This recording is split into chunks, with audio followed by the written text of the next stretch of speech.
Math solution ক্লাসে তোমাদের সকলকে স্বাগত। আজকে আমরা প্রাইমারি টেট পদ্ধতি 2024-এর আরও একটি গণিতের প্রশ্ন নিয়ে আলোচনা করব। আজকে আমরা প্রশ্নপত্র 12 বা প্র্যাকটিস সেট 12 নিয়ে আলোচনা করব। ওকে, তো চলো আজকের প্রথম কোশ্চেনে চলে যাই। প্রথম কোশ্চেন কি বলেছে দেখো, জ্যামিতির উদ্দেশ্য হলো সেই জ্ঞান যে জ্ঞান চিরন্তন, উক্তিটি কার? তাহলে এখানে একটা প্যাডাগজির কোশ্চেন হচ্ছে, জ্যামিতির উদ্দেশ্য হলো সেই জ্ঞান যে জ্ঞান চিরন্তন, উক্তিটি কার? Kelvin, Plato, Bacon, Einstein. তাহলে এখানে সঠিক আনসার কী আসবে না? Option B is the right answer, Plato. Okay, আমরা নেক্সট কোশ্চেনে চলে যাব। নাম্বার 2, প্রিন্সিপিয়া ম্যাথামেটিকা বইটি কার লেখা?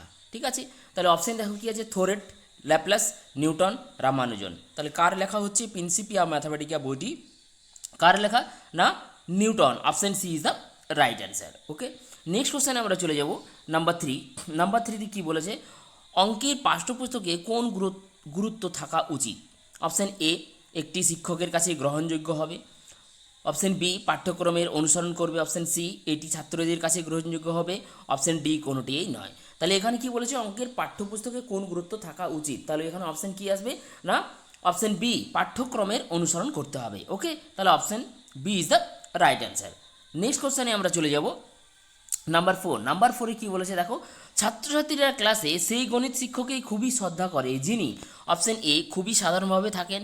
অপশন বি, যিনি খুব তাড়াতাড়ি ক্লাসে আসেন। অপশন সি, গণিতের সমস্যাগুলি ছাত্রছাত্রীদের ভালো করে বুঝিয়ে দেন। অপশন ডি, ছাত্রছাত্রীদের কখনোই শাস্তি দেন না। তাহলে এখানে বলছে ছাত্রছাত্রীরা ক্লাসে সেই গণিত শিক্ষককেই খুব শ্রদ্ধা করে যিনি, তাহলে কোন শিক্ষককে শ্রদ্ধা করবে সেটা অপশানটা চুজ করতে হবে। তাহলে এখানে অপশান কি আসবে? Option C is the right answer. গণিতের সমস্যাগুলি ছাত্রছাত্রীদের ভালো করে বুঝিয়ে দেন। Option C is the right answer. Next কোশ্চেনে চলে যাব। নাম্বার 5, নাম্বার 5-এ কী আছে দেখো, গণিত সার সংগ্রহ কে লিখেছিলেন? অপশান এ, আর্যভট্ট, ভাস্কর ভাস্কর শ্রীধর, আচার্য, মহাবীর। চারটা অপশান তোমাকে এখানে দিয়েছে গণিত সার সংগ্রহ। ঠিক আছে, তাহলে এখানে গণিত সার সংগ্রহ বইটি লিখেছিলেন মহাবীর। তাহলে option D is the right answer. Okay, আমরা নেক্সট কোশ্চেনে চলে যাব। নাম্বার 6, নাম্বার 6-এ দেখো কী আছে, একটি আয়তক্ষেত্রের বাহুগুলির মধ্যবিন্দু পরস্পর যুক্ত করলে যে চতুর্ভুজটি গঠিত হয় তা হবে অপশান এ, সামান্তরিক। অপশান বি, আয়তক্ষেত্র। Option C, rhombus. Option D, বর্গক্ষেত্র। তাহলে এখানে আমরা কি করব না, একটা মনে করো আয়তক্ষেত্র যদি এঁকে নিই, এখানে আমরা একটা আয়তক্ষেত্র মনে করো, এটা আমার আয়তক্ষেত্রটা হচ্ছে। ঠিক আছে, এরপর কি বলেছে, এটা যদি এ বি সি ডি আয়তক্ষেত্রটা হয় এ বি সি ডি। এবার বলেছে বাহুগুলির মধ্যবিন্দু, তাহলে এই মধ্যবিন্দুগুলো তুমি যোগ করো। ঠিক আছে, এই মধ্যবিন্দুগুলো যদি আমরা যোগ করে দিই, প্রত্যেকটা বাহুর মধ্যবিন্দু যোগ করে দিই, তাহলে এটা কি হয় না, এটা একটা সামান্তরিক হয়। সে ঠিক আছে, এটা একটা সামান্তরিক হয়। কী করে আমরা বুঝে যাই না, এটা যদি এসিকে জয়েন করো তাহলে কি হবে, এই যে বাহুটা থাকছে এটাকে যদি নাম দাও ই এফ জি এইচ, তাহলে এটা যদি তুমি নাম দাও, তাহলে দেখো ই এফটা যদি আমরা এই ত্রিভুজ থেকে দেখি, এবিসি ত্রিভুজ, এবিসি ত্রিভুজ থেকে কী হবে না, ই আর এফ দুটো মধ্যবিন্দু। ঠিক আছে, দুটো বাহুর, তাহলে কি হয়, তৃতীয় বাহুর অর্ধেক এবং সমান্তরাল হয়। তাহলে এসির অর্ধেক হবে ইএফ। ঠিক আছে, আর এসির সমান্তরালও হবে। একই রকমভাবে যখন যদি তুমি এডিসি ত্রিভুজ থেকে দেখো, সেখান থেকে এইচ জি অর্ধেক হবে এসির, আর এইচ জি সমান্তরাল হবে এসির। মধ্যবিন্দু সংক্রান্ত উপপাদ্য থেকে পাই আমরা এটা। তাহলে এখানে এই দুটোকে কম্বিনেশন করলে কি পাবো আমরা, এখান থেকে পেয়ে যাবো এইচ জি আর ইএফ সমান পেয়ে যাবো, H G equals to EF পেয়ে যাবো। দুটোকে যদি আমরা সমান করি, আর প্যারালালটা হয়ে যাবে এইচ জি প্যারালাল ইএফ। তাহলে এটা কি হচ্ছে না, দুটো বাহু সমান এবং সমান্তরাল হলে কি হয়, সেটা একটা সামান্তরিক হয়ে যায়। তাহলে আমার কি আসবে, ই এফ জি এইচ একটা সামান্তরিক হবে। তাহলে option A is the right answer. Okay, option A is the right answer.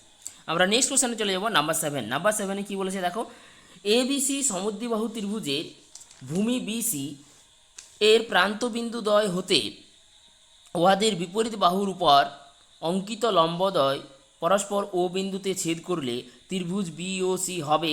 এরপর অপশান দিয়েছে, অপশান এ সমবাহু ত্রিভুজ, অপশান বি সমদ্বিবাহু ত্রিভুজ, অপশান সি বিষমবাহু ত্রিভুজ, অপশান ডি সমকোণী ত্রিভুজ। তো যাই হোক, এখানে একটা আমরা ছবি আঁকি।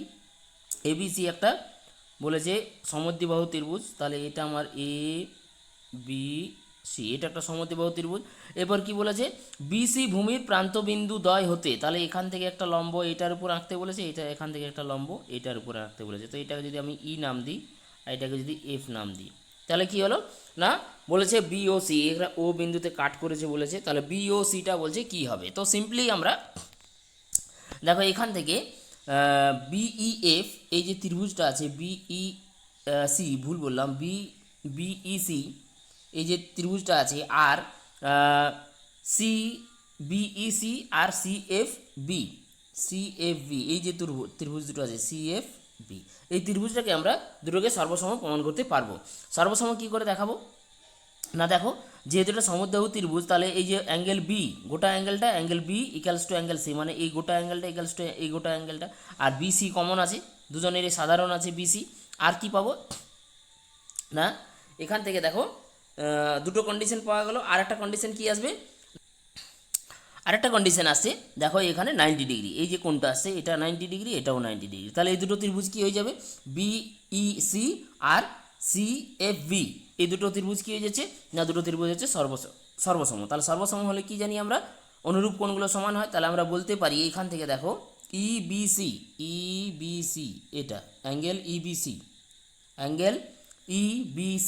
এটার সাথে কে সমান হয়ে যাবে না, অ্যাঙ্গেল এফসিবি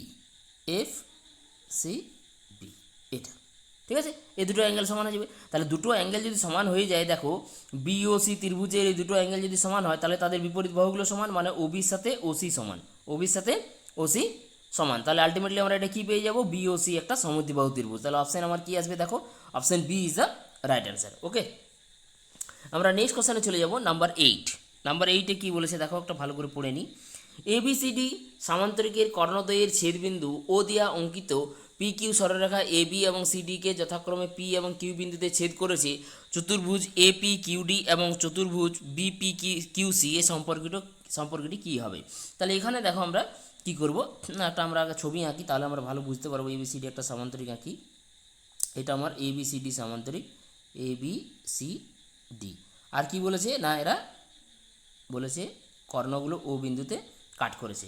এরপর কি বলেছে না, ও বিন্দু দিয়ে একটা সরলরেখা পি কিউ অঙ্কন করা হয়েছে, এটা মনে করো একটা পি কিউ যাকে এ বি কে বলেছে পি বিন্দুতে আর এটাকে কিউ বিন্দুতে ছেদ করেছে। তাহলে বলেছে এপি কিউডি এখানে দেখো এপি কিউডি আর বিপি কিউসি, মানে এই বাঁ দিকের যে চতুর্ভুজটা থাকছে আর এই ডান দিকে যে চতুর্ভুজটা থাকছে সেই চতুর্ভুজের সম্পর্কটা কী হবে। তো এখানে দেখো ছবিতে আমরা যেটা পাবো যে আলটিমেটলি দেখো এইটা এই যে ও ও এপি এই যে ও এপি ত্রিভুজের সাথে কিউ ও সি এই ত্রিভুজের সাথে এই ত্রিভুজটা কী হয়ে যাবে, সর্বসম হয়ে যাবে। সর্বসম কী করে করতে পারবে না, দেখো ও এ সাথে ও সি সমান হলো, একটা কন্ডিশন পেয়ে গেলাম। আর কি পাবো, এই কোণের সাথে এই কোণটা সমান একান্তর কোণ, মানে কোণটা বললাম ও সি কিউ আর পি এ ও, এই যে দুটো কোণ এটা একান্তর কোণ, তাহলে দুটো কোণ সমান। আর একটা বিপ্রতীপ কোণ পেয়ে যাচ্ছ এইটা, যেটা বিপ্রতীপ কোণ মানে কি আছে কিউ ও সি আর এ ও পি, এই বিপ্রতীপ কোণ সমান, তাহলে এই দুটো ত্রিভুজ কী হয়ে যাবে সর্বসম। একই রকমভাবে এই ত্রিভুজটাও সর্বসম পেয়ে যাবে D O Q R B O P, এটাও তো এই ত্রিভুজের সাথে এই ত্রিভুজটা সর্বসম পেয়ে যাবে। একই রকমভাবে এই ত্রিভুজের সাথে এই ত্রিভুজ সর্বসম পেয়ে যাবে। তাহলে যদি বোথ সাইডের ত্রিভুজগুলো সব সর্বসম হয় তাদের ক্ষেত্রফলের যোগফলটা কী হয়ে যাবে, সমান হয়ে যাবে। তাহলে ক্ষেত্রফলের যোগফলটা কী হবে, এটা একটা আসবে, মানে আমার আসছে এপি কিউডি, যদি যোগ করি সব ক্ষেত্রফলগুলো সাথে কোনটা সমান হয়ে যাবে না বিপি কিউসি। তাহলে ওটাই আমাকে বলেছে যে দুটো চতুর্ভুজের মধ্যে সম্পর্ক কী হবে না, দুটো ত্রিভুজের ক্ষেত্রফল সমান হবে। তো অপশান দেখো কোনটাতে আছে, অপশান বিতে দেখা যাচ্ছে, দেখো চতুর্ভুজ এপি কিউডি ইকুয়ালস টু চতুর্ভুজ বিপি কিউসি, তাহলে option B is the right answer. Okay, next কোশ্চেনে যাবো নাম্বার 9। নাম্বার 9-এ দেখো কি বলেছে, দুটি সমান্তরাল সরলরেখা এবং উহাদের ছেদকের অন্তর্ভুক্ত কোণগুলি সমদ্বিখণ্ডকগুলি যে চতুর্ভুজ গঠন করে তা হলো। তাহলে এখানে আমরা একটা ইয়ে করি আঁকি, সমান্তরাল সরলরেখা একটা ছেদক। তাহলে বলেছে এইটা একটা সমদ্বিখণ্ডক, এই কোণের একটা সমদ্বিখণ্ডক, এই কোণের একটা সমদ্বিখণ্ডক, এই কোণের একটা সমদ্বিখণ্ডক। তাহলে এটাকে যদি আমরা নাম দিই এ বি সি ডি, তাহলে এটাকে যদি আমরা নাম দিই তাহলে এটা বলেছে এবিসিডি কী হবে। তাহলে এখানে দেখো একবার চোখ রাখো, এই যে কোণটা সি অ্যাঙ্গেল, টোটাল সি অ্যাঙ্গেলটা ওটার সাথে এই দিকটা সমান, কেন না এটা একান্তর কোণ সমান। তাহলে তাদের যদি অর্ধেক নিই, মানে এই পোর্শনটার সাথে এই ভিতরের পোর্শনটা সমান, তাদের অর্ধেক নিচ্ছি যেহেতু সমদ্বিখণ্ডক বলেছে, তাহলে সেটা সমান। তাহলে আমরা বলতে পারি ডিসি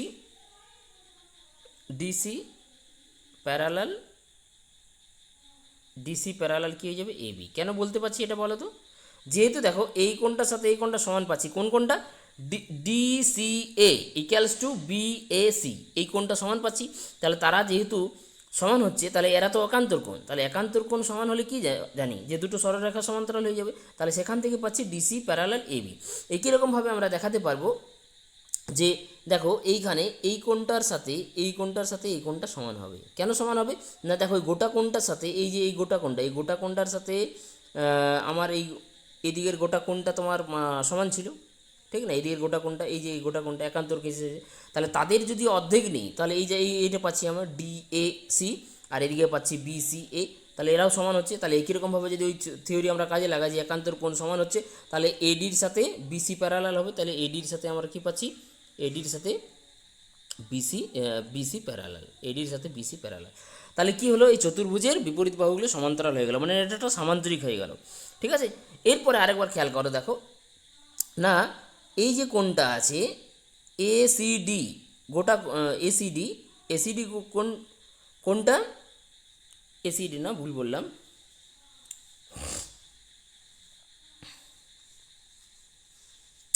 এরপরে দেখো এই যে কোণটা আমার আছে, এইখানের কোণ একান্তর আর এইখানের কোণ, মানে কি হচ্ছে না, কোনো ছেদকের এক পাশের কোণের যোগফল, কোনো ছেদকের যে এক পাশের কোণের দুটো কোণের যোগফল কি হয়ে যায়, অন্তস্থ কোণের যোগফলটা 180 ডিগ্রি হয়ে যায়। তাহলে তাদের অর্ধেকের যোগফল কত হবে, 90 ডিগ্রি। তাহলে এখানে দেখো এই কোণটা আর এই কোণটা 90 + 90, 90 আসে, টোটালটা 180 ডিগ্রি, তাহলে অর্ধেক 90, তাহলে এই দুটো 90 হলে অপশান এই অ্যাঙ্গেল ডিটা আমার কত হয়ে যাচ্ছে, 90 হয়ে যাচ্ছে, অ্যাঙ্গেল ডিটা হয়ে যাচ্ছে আমার 90। ঠিক আছে, তাহলে কি পেলাম, ABCD একটা সামান্তরিক, সঙ্গে কি পেয়ে গেলাম না, ডিটা হচ্ছে আমার 90 ডিগ্রি। তাহলে এটা কি হয়ে যাবে, এটি একটি আয়তক্ষেত্র, তাহলে option B is the right answer. Okay, এক মিনিট, আমরা নেক্সট কোশ্চেনে চলে যাই।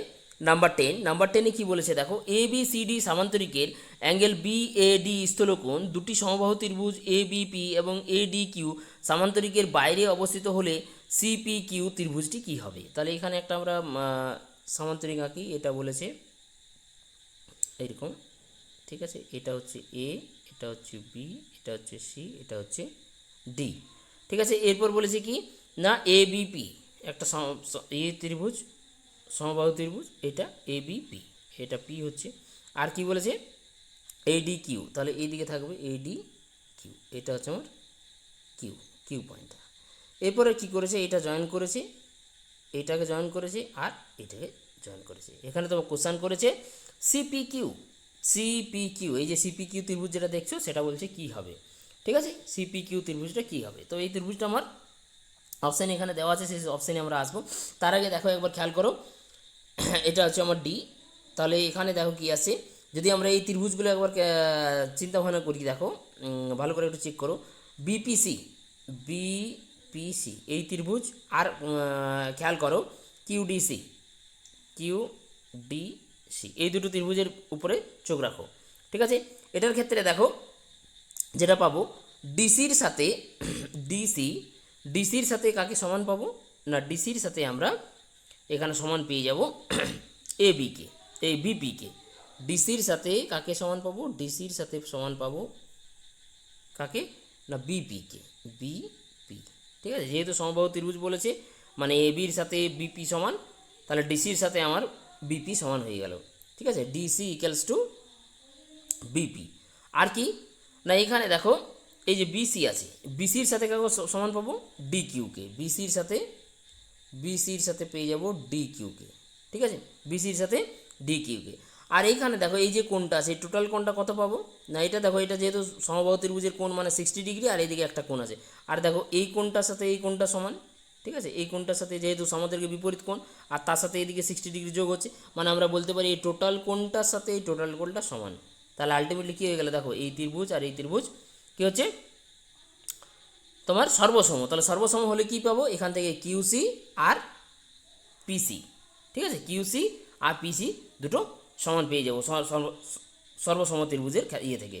একই রকমভাবে যদি তোমরা নিচের ত্রিভুজটা নিয়ে কাজ করো, কোন ত্রিভুজটা না, কিউএপি আর এইদিকের তোমার কিউডিসি, সেখান থেকেও দেখবে দুটো সর্বসম ত্রিভুজ পেয়ে যাবে। সর্বসম ত্রিভুজ থেকে বলতে পারবে যে কিউপি ইকুয়ালস টু কিউসি, মানে আলটিমেটলি তুমি যেটা পাবে, QP equals to QC equals to CP.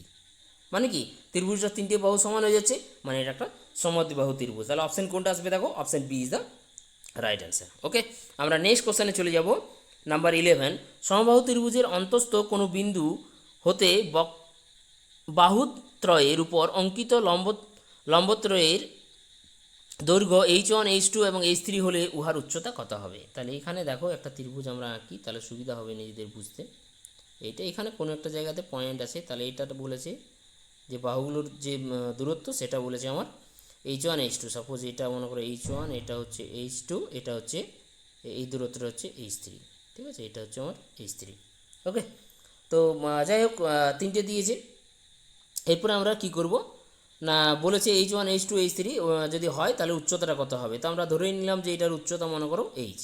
ঠিক আছে, তাহলে এগুলো আমরা জয়েন করে দিই, এইটার সাথে এইটার সাথে আর এইটার সাথে এগুলো যদি জয়েন করে দিই তাহলে এ বি সি আর মাঝের পয়েন্টটাকে ও নাম দিলাম। ঠিক আছে, তাহলে এরপরে দেখো এই যে ত্রিভুজের ক্ষেত্রফল এবিসি ত্রিভুজের ক্ষেত্রফল কত হবে না, হাফ ইন্টু ভূমি, ভূমি হচ্ছে বিসি ইন্টু উচ্চতা, উচ্চতা হচ্ছে এইচ, ইকুয়ালস টু কি হয়ে যাবে, এই ভিতরে যে ছোটো ছোটো ত্রিভুজগুলো আছে তাদের ক্ষেত্রফলের যোগফল, মানে বিওসি, বিওসি এর ক্ষেত্রফল কত, হাফ ইন্টু ভূমি মানে বিসি ইন্টু উচ্চতা মানে H1 plus half into AC into H2, তারপরেটা আসবে half into AB into H3, এটা আসবে। এরপরে দেখো যেহেতু এটা সমবাহু ত্রিভুজ তাহলে এখানে এসি এবি এগুলো সব বিসির সাথে সমান হয়ে যাবে। তাহলে আমার দেখো লেফট সাইডে হাফ ইন্টু বিসি, আর এগুলোতে দেখো এটাও হাফ ইন্টু বিসি, এটাও এসি মানেই বিসি, তাহলে এটা হাফ ইন্টু বিসি, এটা হাফ ইন্টু, সবগুলো কেটে যাবে। তাহলে আলটিমেটলি দেখো এইচ ইকুয়ালস টু কি পড়ে থাকবে, এখানে H1, এখানে প্লাস H2 প্লাস H3। তাহলে অ্যাকচুয়ালি আমার পড়ে থাকবে কি, সবগুলো কেটে গেলে না H equals to H1 plus H2 plus H3। তাহলে আমাকে বলেছে উচ্চতা কত হবে, তাহলে option C is the right answer, H1 plus H2 plus H3। Okay, এইগুলো যদি কাটাকাটি করো যেহেতু এটা সমবাহু ত্রিভুজ তাহলে এই এসি এবি এগুলো সবকে বিসি বসাতে পারবো। ওকে, তো চলো আমরা নেক্সট কোশ্চেনে চলে যাব। নাম্বার 12, নাম্বার 12 কী বলেছে দেখো, ত্রিভুজ এবিসি সমবাহু ডিইএফ যথাক্রমে বিসি সিএ এবং এবি এর মধ্যবিন্দু হলে এগুলোর মধ্যে বলছে কোন অপশানটা আসবে। তাহলে এবিসি একটা সমবাহু ত্রিভুজ আমাকে আঁকতে হবে, তাহলে এ বি সি একটা সমবাহু ত্রিভুজ নিলাম এ বি সি। ঠিক আছে, তাহলে তাদের মধ্যে বলেছে ডিইএফ, এটা ডি, এটা ই, এটা এফ, এটা বলছে মধ্যবিন্দু। তাহলে এটা আমি যদি মধ্যবিন্দুগুলোকে জয়েন করে দিই তাহলে এটা আমার আসবে, এটা আমার মধ্যবিন্দু। এরপর কোশ্চেন কি বলেছে না ডিইসিএফ, ডিইসিএফ এর সাথে রিলেশন, তাহলে সিএফটা যোগ করে দিই। তাহলে এখানে দেখো মধ্যবিন্দু সংক্রান্ত উপপাদ্য থেকে আমরা কি পাই, যেহেতু এটা সমবাহু ত্রিভুজ, দেখো মধ্যবিন্দু সংক্রান্ত উপপাদ্য থেকে ইএফ যেহেতু মধ্যবিন্দু তাহলে এটা হয়ে যাবে ইএফ অর্ধেক হবে কার সাথে না বিসির সাথে, মানে ডিসির সাথে সমান হবে, ইএফটা ডিসির সাথে, ইএফ ডিসির সাথে সমান হয়ে যাবে, ডিসির সাথে সমান হয়ে যাবে, মানে বিসির অর্ধেকের সাথে সমান। আবার ইএফটা প্যারালাল হয়ে যাবে, ইএফটা প্যারালাল হয়ে যাবে কার সাথে, ডিসির সাথে, এটা মধ্যবিন্দু সংক্রান্ত থেকে পেয়েছি ডিসির সাথে। একই রকমভাবে বলতে পারি এফডিটা কার সাথে সমান হয়ে যাবে, ইসির সাথে সমান হয়ে যাবে এফডিটা। ঠিক আছে, আর প্যারালালও হয়ে যাবে। তাহলে আমরা ডিসিইএফ এটা কি পেয়ে যাব, একটা সামান্তরিক পেয়ে যাব। ঠিক আছে, সামান্তরিক। আর একটা জিনিস খেয়াল করো, দেখো যে যেহেতু এটা একটা সমবাহু ত্রিভুজ তাহলে ইএফ এর সাথে ইএফ বিসির অর্ধেক, আর এফডি এসির অর্ধেক, ডিসি ডিসি ডিসি না এখানে এফই, আর কি পাচ্ছি এখানে দেখো সিই, এই যে এইগুলো সব হচ্ছে না বাহুগুলোর অর্ধেক, আর বাহুগুলো তো সবাই সমান, মানে আমরা বলতে পারি এর এই যে চতুর্ভুজটা আছে ডিসিইএফ, এই চতুর্ভুজটা সব বাহুগুলোই সমান। তাহলে সব বাহুগুলো সমান হলে এটা কী হয়ে যাবে, সামান্তরিকের সব বাহুগুলো সমান, মানে এটা একটা কী হচ্ছে রম্বস হচ্ছে। তাহলে রম্বসের কর্ণগুলো কি করে না পরস্পরকে সমকোণে সমদ্বিখণ্ডিত করে। তাহলে এখানে দেখো অপশান কোনটা আছে পরস্পরের সমকোণে সমদ্বিখণ্ডিত করে, তাহলে option C is the right answer, DE এবং সিএফ পরস্পর সমকোণে সমদ্বিখণ্ডিত করে। ঠিক আছে, তাহলে option C is the right answer. Next কোশ্চেনে চলে যাবো নাম্বার 13। নাম্বার 13 কী বলেছে দেখো, এবিসিডি সামান্তরিকের ডিসি এবং এডি বাহুর উপর যথাক্রমে এক্স ও ওয়াই যে কোনো দুটি বিন্দু হলে এই অপশান কী আসবে। তাহলে একটা সামান্তরিক আঁকি এবিসিডি, এটা আমার এবিসিডি একটা সামান্তরিক, তাহলে এ বি সি ডি। এবিসিডি একটা সামান্তরিক। কি বলেছে, ডিসি এর উপর, ডিসি এর উপর একটা বিন্দু হচ্ছে এক্স, তাহলে এটা আমার যদি এক্স হয়, আর কি বলেছে এডি এর উপর, এডি এর উপর ওয়াই, সাপোজ মনে করো এখানে ওয়াই আছে, তাহলে আমাকে কী কী ত্রিভুজ তৈরি করতে হবে, এ বি এক্স, তাহলে এ বি এক্স এটা, আর কি আছে না বি ওয়াই সি, তাহলে বি ওয়াই সি, এটা কি হবে না এই দুটো ত্রিভুজের মধ্যে সম্পর্ক নির্ণয় করতে বলেছে। তাহলে দেখো একবার খেয়াল করো, এ বি এক্স এই ত্রিভুজটা কি হচ্ছে না ওই ত্রিভুজ এবং সামান্তরিক এ বি সি ডি, এদের দেখো ভূমি হচ্ছে এ বি এবং একই সমান্তরাল যুগল এ বি এবং ডিসির মধ্যে আছে, তাহলে আমরা বলতে পারি এ বি এক্সটা সামান্তরিকের অর্ধেক হবে, এ বি এক্স যেটা এ বি এক্স এটা half of A B C D, এটা আমরা বলতে পারি। ঠিক আছে, একই রকমভাবে যদি আমরা বি ওয়াই সি যে ত্রিভুজ আছে আর এ বি সি ডি সামান্তরিক, সেটাতে যদি খেয়াল করি দেখো ওই দুটো দুটো একটা ত্রিভুজ বি ওয়াই সি এবং সামান্তরিকের একই ভূমি বিসি, একই ভূমি বিসি আর একই সমান্তরাল যুগল বিসি এবং এডির মধ্যে আছে, তাহলে সেটার ক্ষেত্রেও কী হবে না বি ওয়াই সি যেটা আছে সেই ত্রিভুজটা equals to half of A B C D হয়ে যাবে, half of A B C D. তাহলে আলটিমেটলি কী পাচ্ছি, এটার সাথে এটা সমান পাচ্ছি, ঠিক না? তাহলে অপশান দেখো কোনটাতে আছে, যে A B X equals to A B Y B Y C option এতে আছে, তাহলে option A is the right answer. Okay, next কোশ্চেনে চলে যাব নাম্বার 14। নাম্বার 14-এ কী বলেছে দেখো, এ বি সি এর এ বি এর মধ্যবিন্দু আর এবং এসি এর উপর পি যে কোনো একটি বিন্দু বিপিকে এস পর্যন্ত বর্ধিত করায় ত্রিভুজ আর পি এস ইকালস টু ত্রিভুজ আর সিপি হলে তাহলে এ বি এবং সি এস এর মধ্যে সম্পর্কটা কী হবে। তাহলে এখানে দেখো আমার এটা হচ্ছে আমার এ বি সি ত্রিভুজ, এ বি সি এটার মধ্যবিন্দু বলেছে আমার কী আছে না এইটার মধ্যবিন্দু আর, সাপোজ মনে করো এইখানে আমরা পি পয়েন্ট একটা নিলাম, এটা বলেছে পি পয়েন্ট, এরপরে কি বলেছে বিপিকে যোগ করে এস পর্যন্ত বাড়ানো হয়েছে, তাহলে এখানে আমরা এস পর্যন্ত বাড়িয়ে দিলাম। এরপরে কি না আর পি এস, তাহলে এখানে আর পি আর এটা যদি আমরা যোগ করি তাহলে আর পি এসের সাথে কে সমান বলেছে না আর সিপি, তা আর সিপি মানে এটা আমার আর সিটাকে যোগ করে দিলাম, ঠিক আছে আর সিটাকে যোগ করে দিলাম। এরপরে কি বলেছে না এখানে C A B R C S এদের মধ্যে রিলেশন বের করতে বলেছে, A B R C S, তাহলে সেটা সি এসটাকে আমরা যোগ করে দিলাম, ঠিক আছে। তো এখানে দেখো আমরা কি কি কন্ডিশনগুলো পেতে পারি, যে ত্রিভুজ সি এ আর, ত্রিভুজ সি এ আর এটার সাথে ত্রিভুজ সি বি আর সমান হবে, কেন না যেহেতু আর মধ্যবিন্দু আর সি আর হচ্ছে একটা মধ্যমা, তাহলে এটা আমরা দুটো ত্রিভুজের সমান ভাগে ভাগ করবে, তাহলে আমরা কী কী পাচ্ছি সেগুলো একটু লিখে রাখি। দেখো সি এ আর এটার সাথে আমরা কাকে সমান পাবো, সিবি আরকে, ঠিক আছে সিবি আর। একই রকম P A R, P A R equals to কী পাবো না B P B R, P B R এটাও দেখো কী করে পাবো, সি পি এ আর মানে এখানে দেখো পি এ আর, একটু খেয়াল করো পি এ আর এই যে ত্রিভুজ, এখানে দেখো আর যেহেতু মধ্যবিন্দু তাহলে আর পি একটা কি হয়ে যাবে না এ বি পি ত্রিভুজের মধ্যম হয়ে যাবে, তাহলে সেখান থেকে পি এ আর যে ত্রিভুজ সেই ত্রিভুজের সাথে কাকে সমান পেয়ে যাব না পি বি আর কে, ঠিক আছে এই দুটো কন্ডিশন আমরা পেয়ে গেলাম। এরপর আমরা সি বি আর থেকে শুরু করব, ত্রিভুজ সি বি আর, তাহলে সি বি আর, ঠিক আছে এখান থেকে আমরা শুরু করলাম ক্যালকুলেশনটা, সি বি আর, সি বি আর এটা সমান কি পাবো না সি বি আর সমান দেখো প্রথমেই পেয়ে আছি সি এ আর, সি এ আর, আর দেখো সি এ আরকে আমরা কি লিখতে পারবো ছবি থেকে P A R, P A R plus কী লিখতে পারবো দেখো CP R, C P R হলো। এরপরে দেখো পি এ আর সমান বের করে রেখেছি আমরা পি বি আর, তাহলে এটা সমান পি বি আর প্লাস সিপিআর, তা সিপিআরের জায়গায় কী লিখতে পারবো দেখো সিপিআর সমান হচ্ছে আরপিএস, সিপিআর সমান হচ্ছে সিপিআর সমান আরপিএস, এটা আমার কোশ্চানেই দেওয়া আছে আর পি এস, এটা আমার কোশ্চানের গিভেন কন্ডিশন, ঠিক আছে আরপিএস।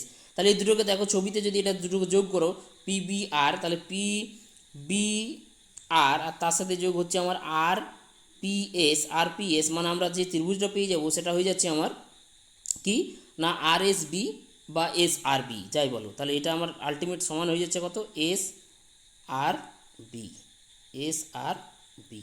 তাহলে আলটিমেটলি আমরা কি পেলাম না সি বি আর চলে যাও ইতে ছবিতে সিবিআর এই যে ত্রিভুজটা, এই ত্রিভুজটার সাথে কাকে সমান পেয়ে গেলাম না এইটা এস আর বি মানে এইটা।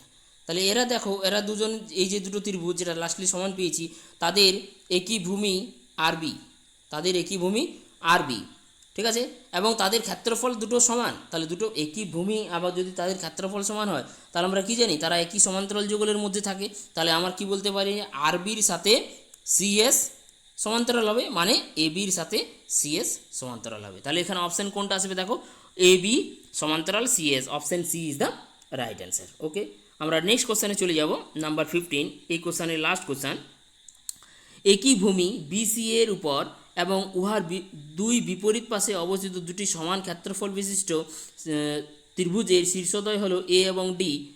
এডি বিসিকে ও বিন্দুতে ছেদ করলে কি আসবে এই এটা। তাহলে আমরা একটা কী করব না, এখানে দেখো বিসি ভূমির দুই পাশে, তাহলে এটা যদি আমার বিসি হয়, তাহলে তার দুই পাশে বলেছে দুটো ত্রিভুজ আছে কি সমান ক্ষেত্রফল বিশিষ্ট। তাহলে এইদিকে একটা আছে, এই দুটোর ক্ষেত্রফল সমান বলেছে। তাহলে আমার এটা হচ্ছে বিসি, ঠিক আছে। তাহলে উপরের দিকে মনে করো এ থাকলো, এটার দিকে ডি থাকলো, ঠিক আছে এইটা। তাহলে বলেছে এখানে মনে করো কি বলেছে, এ এবং ডি, এডি বিসিকে, তাহলে এডি জয়েন করলাম, বিসিকে কি বলেছে ও বিন্দুতে ছেদ করেছে, মানে এই বিন্দুটা হচ্ছে ও। তাহলে বলছে এখানে রিলেশন কি হবে, এও এবং ডিওর মধ্যে যে রিলেশন, সেই রিলেশনটা তোমাকে বের করতে হবে। এটা ডি হচ্ছে, এও এবং ডিওর মধ্যে রিলেশনটা তোমাকে বের করতে হবে, ঠিক আছে। তো যাই হোক, এখানে তুমি যদি মনে করো একটা লম্ব এখান থেকে আঁকলে আর এখান থেকে একটা লম্ব এখানে আঁকলে, ঠিক আছে। তাহলে এটাকে যদি নাম দাও, এটাকে মনে করো এন নাম দিলে, এটাকে মনে করো এম নাম দিলে, ঠিক আছে, এম এন। তাহলে এখানে দেখো A M O, A M O, আর ত্রিভুজ নিল D N, D N O, এই দুটো ত্রিভুজ যদি তোমরা নাও, তাহলে কী কী পাবে না, দেখো এটা হচ্ছে বিপ্রতীপ কোণ, কোনটা না ডি ও এন আর এ ও এম, এই দুটো বিপ্রতীপ কোণ সমান পাচ্ছ, ঠিক আছে। আর কি পাবে না, দেখো এগুলো যেহেতু লম্ব নিয়েছি, সেহেতু এই যে এম এর এই জায়গাটা এই 90 ডিগ্রি, এটাও হচ্ছে আমার 90 ডিগ্রি। তাহলে দুটো কোণ সমান পেয়ে গেলাম, হলো দুটো কোণ সমান হয়ে গেল। আর কি পাবো এখান থেকে, আর দুটো আরেকটা কন্ডিশন হলেই আমার কাজ হয়ে যাবে, ঠিক আছে। তাহলে এই কন্ডিশনটা দুটো কোণ এখানে পেলাম, একটা বিপ্রতীপ কোণ আর একটা 90 ডিগ্রি, ঠিক আছে। এরপরে আরেকটা কন্ডিশন আমরা দেখো এখান থেকে পেয়ে যাব, যেহেতু দুটো ত্রিভুজের ক্ষেত্রফল সমান, দেখো A B C R BDC ত্রিভুজের ক্ষেত্রফল সমান, আর তাদের ভূমি দেখো বিসি দুজনেরই, তাহলে নিশ্চয়ই তাদের উচ্চতাটা সমান হবে। তাহলে উচ্চতা মানে কি, উপরের ত্রিভুজটার উচ্চতা হচ্ছে এ এম আর নিচের ত্রিভুজটার উচ্চতা হচ্ছে আমার ডিএন, যেহেতু এটা লম্ব অঙ্কন করা হয়েছে ডিএন, তাহলে আমরা বলতে পারি A M equals to DN, যেহেতু ক্ষেত্রফলটা সমান দেওয়া আছে ডিএন, এটা আমরা বলতে পারি। তাহলে তিনটে কন্ডিশন হয়ে গেল। তাহলে একটা বিপ্রতীপ কোণ, একটা 90 ডিগ্রি, আর একটা পাচ্ছি আমরা এক সাইড তোমার দুটো সাইড সমান হচ্ছে, এ এম এর সাথে ডিএন সমান হচ্ছে, মানে কি এই দুটো ত্রিভুজ কী হলো সর্বসম হয়ে গেল এ এম এস রুল দিয়ে, ঠিক আছে। দুটো অ্যাঙ্গেল আর একটা সাইড, এই রুলটা দিয়ে সর্বসম হয়ে গেল। তাহলে দুটো ত্রিভুজ যদি সর্বসম হয়, এই দুটো ত্রিভুজ যদি সর্বসম হয়, তাহলে আমরা বলতে পারি কি A O equals to D O, A O equals to D O সর্বসম ত্রিভুজের অনুরূপ বাহু। তাহলে এখানে দেখো A O equals to D O কোন অপশান আছে, option A is the right answer. Okay, এভাবে আমরা এটাকে সলভ করে নিতে পারি। ওকে, তো চলো আজকের কোশ্চেন এখানেই শেষ করলাম। তোমরা ভিডিওগুলো দেখতে থাকো, লাইক করতে থাকো, সাবস্ক্রাইব করতে থাকো, ঠিক আছে। আমি আরও পরবর্তী ক্লাস নিয়ে ফিরছি খুব শীঘ্রই। ওকে, থ্যাংক ইউ। চলো আজের মতো এখানেই ক্লাস শেষ করলাম।